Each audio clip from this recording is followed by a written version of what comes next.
Hi, I'm Hazel. I'm 32 years old and 9 months pregnant with my first child. Life hasn't been easy lately, and I want to share my story, hoping it might help someone else in a similar situation. I live in San Francisco with my husband, Michael. He's 34 and works as a software engineer. From the outside, our life might look perfect, but reality is quite different. Michael is emotionally neglectful and unhelpful at home. Most weekends, he spends at his parents' house, leaving me alone to manage all the household chores despite my pregnancy. I love photography, and capturing moments of my daily life brings me small joys, but they are often overshadowed by Michael's lack of support and constant criticism.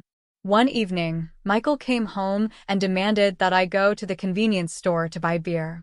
I was exhausted and felt unloved, but I reluctantly agreed.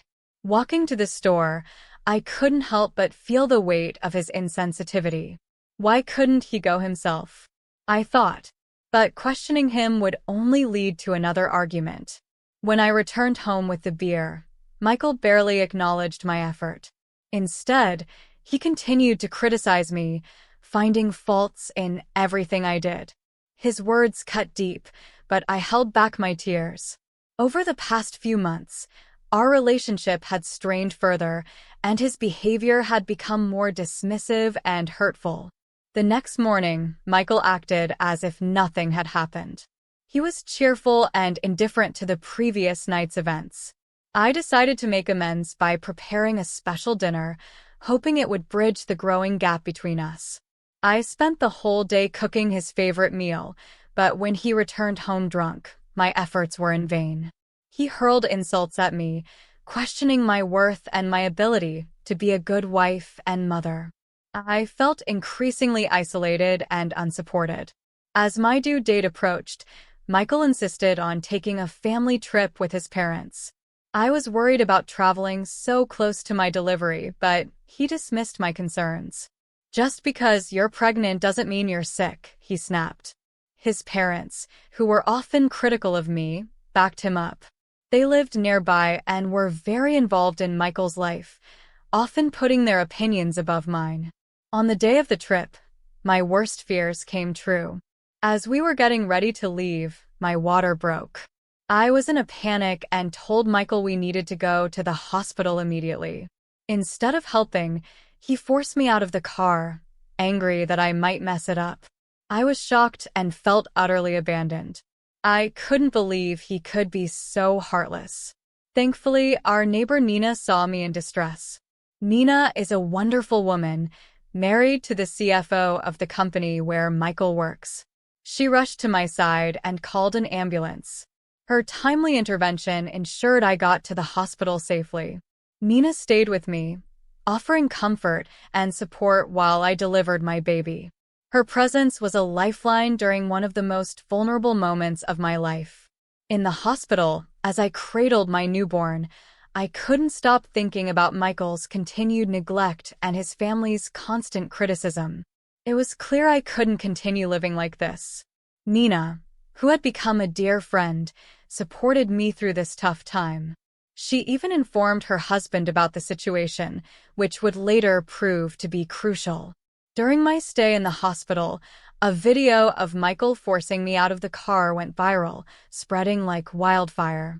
The video showed his true colors, and the public backlash was severe. Michael lost his job and struggled to find new employment. His reputation was tarnished, and he faced public shaming along with his parents. It was a harsh but fitting consequence for his abusive behavior. Meanwhile, I found solace and support with my parents and Nina. They encouraged me to think about my future and my baby's well-being.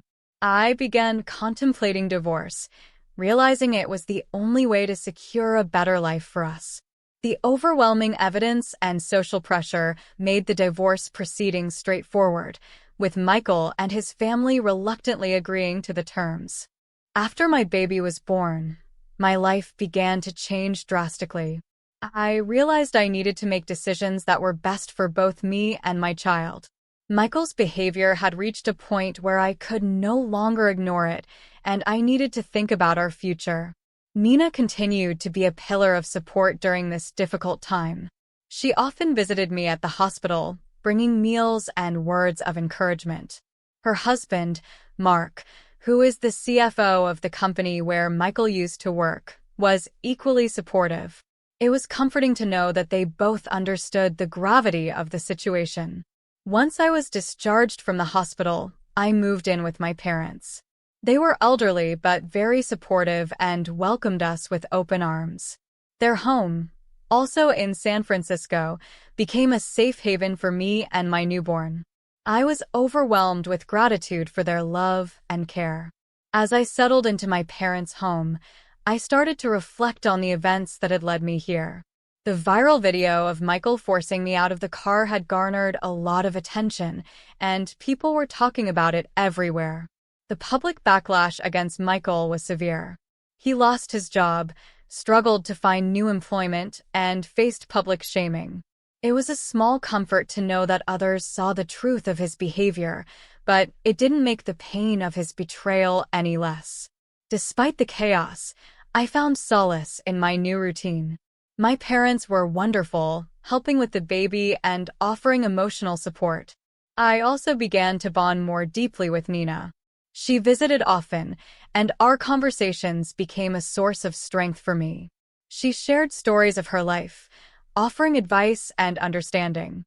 I began to see her as more than a neighbor. She was a true friend. During this time, I also started to consider my legal options. Nina suggested that I speak to a lawyer about divorce. It was a daunting thought, but I knew it was necessary. My baby's future depended on it. I contacted a lawyer who was compassionate and understood my situation. We discussed the details of my marriage, and I provided the overwhelming evidence of Michael's neglect and abuse. The divorce proceedings began, and they were straightforward, thanks to the public pressure and the viral video. Michael and his family reluctantly agreed to the terms. They had no choice. The evidence was too strong, and the social backlash was intense. It was a relief to see the process moving forward, but it was also emotionally draining. Meanwhile, I continued to find joy in small things. My love for photography blossomed again.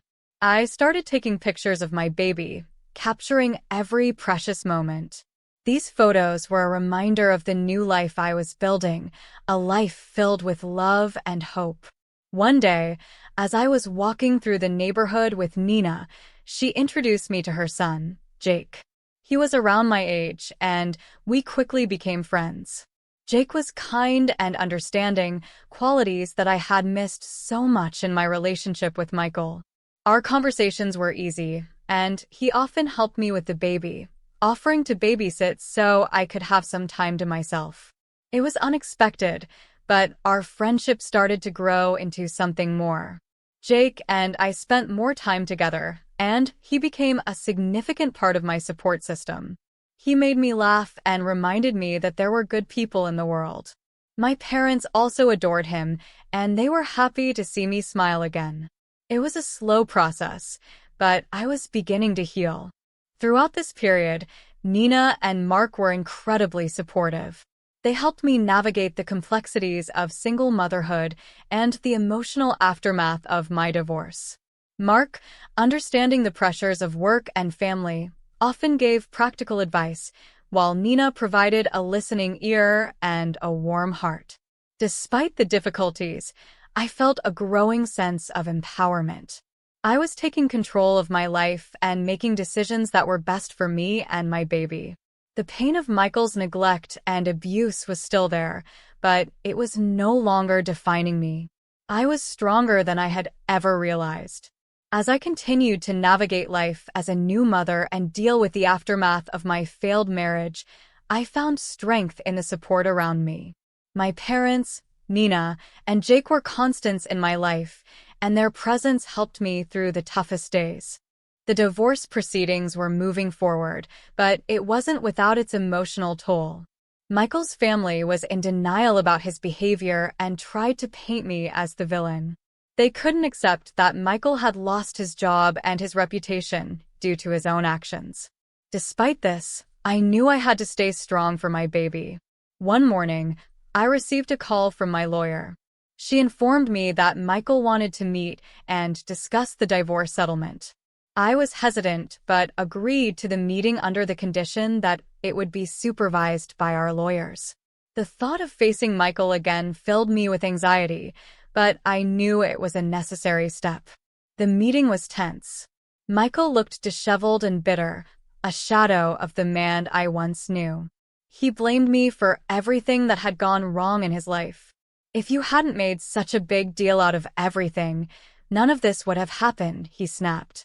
His words stung, but I reminded myself that this was the same man who had abandoned me when I needed him the most.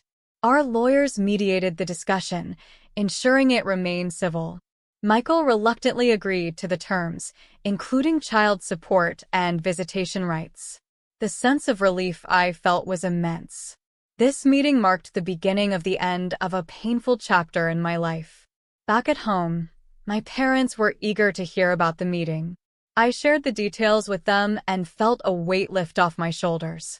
My mother hugged me tightly, whispering, "You're so strong, Hazel. We're proud of you." Their unwavering support was a source of immense comfort. Meanwhile, my relationship with Jake continued to develop. He was a breath of fresh air, always positive and supportive. One evening, as we were sitting on the porch, he looked at me and said, "Hazel, you're an amazing woman. You've been through so much, and yet, you're still standing. I admire your strength." His words touched my heart. For the first time in a long while, I felt seen and appreciated. Our bond grew stronger, and soon, what started as a friendship began to blossom into something more. We spent more time together, and he became a loving presence in my baby's life. My parents noticed our growing closeness and encouraged it. They could see how happy Jake made me. However, not everything was smooth sailing. Michael's parents continued to interfere, calling and demanding to see their grandchild. They refused to acknowledge the harm Michael had caused and acted as if nothing had changed. It was exhausting dealing with their relentless criticism, but I stood my ground, setting boundaries to protect my peace. One day, Nina invited me over for coffee. We sat in her cozy kitchen, and she asked me how I was holding up.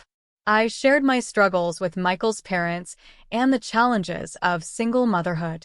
She listened patiently and then said, "Hazel, you've come so far. Don't let anyone take away your peace. You have the right to protect your happiness and your child's well-being." Her words were empowering. Nina had become more than a neighbor. She was a mentor and a true friend. Her husband, Mark, also offered his support, advising me on legal matters and helping me understand my rights. As the months passed, I found myself growing stronger and more confident. I started taking on freelance photography projects, something I had always dreamed of. It was fulfilling to pursue my passion and provide for my baby. Each photo I took was a testament to my journey and the new life I was building. My relationship with Jake continued to flourish. He was patient, kind, and genuinely cared for me and my baby. One evening, as we were watching the sunset, he turned to me and said, "Hazel, I love you. I know it's been a tough journey, but I want to be there for you, for both of you, every step of the way." Tears filled my eyes as I realized how far I had come. From feeling abandoned and neglected, I was now surrounded by love and support. I looked at Jake and said, "I love you too. Thank you for being here, for everything." After months of struggle and resilience, my life finally began to take a positive turn. The divorce was finalized, and I was free from the toxic relationship that had weighed me down for so long. The day the divorce papers were signed was bittersweet. I felt a sense of loss, but also an overwhelming sense of relief. My lawyer, who had been a steadfast ally, reassured me, "This is a new beginning, Hazel. You're doing the right thing for yourself and your child. With the divorce behind me, I focused on building a stable and happy life for my baby and myself. My freelance photography work started to pick up, and I found joy in capturing beautiful moments for others. Each project was a step towards my independence and self-fulfillment. Jake was a constant source of support and love. He understood my past and respected my journey. One evening, as we were having dinner with my parents, he proposed to me. It was a simple, heartfelt moment. "Hazel, will you marry me?" he asked, his eyes full of hope. I didn't hesitate. "Yes, Jake, I will," I replied, tears of happiness streaming down my face. My parents beamed with joy, and my heart felt full. Nina and Mark were thrilled for us. Nina, who had been there from the start, gave me a tight hug. "You deserve all the happiness in the world, Hazel," she said warmly. Their son was a wonderful man, and I was grateful every day for the unexpected turn our relationship had taken. Michael and his parents continued to try and interfere, but I maintained firm boundaries. With the legal support and advice from Mark, I ensured that they respected our space. Their criticism no longer held power over me. I was stronger and more confident, ready to protect my peace and my child's well-being. As time passed, I found a new rhythm in life. My days were filled with photography sessions, moments of laughter with Jake, and the simple joys of watching my child grow. Jake was an incredible father figure, and our home was filled with love and happiness. One day, Nina and I were sitting in her garden, reflecting on how much had changed. "You've come a long way, Hazel. I'm so proud of you," she said, smiling. I looked around at the vibrant flowers and felt a deep sense of gratitude. "I couldn't have done it without you, Nina. Your friendship means the world to me," I replied. The story of my past, marked by neglect and emotional abuse, had transformed into one of empowerment and independence. I had found my voice and my strength.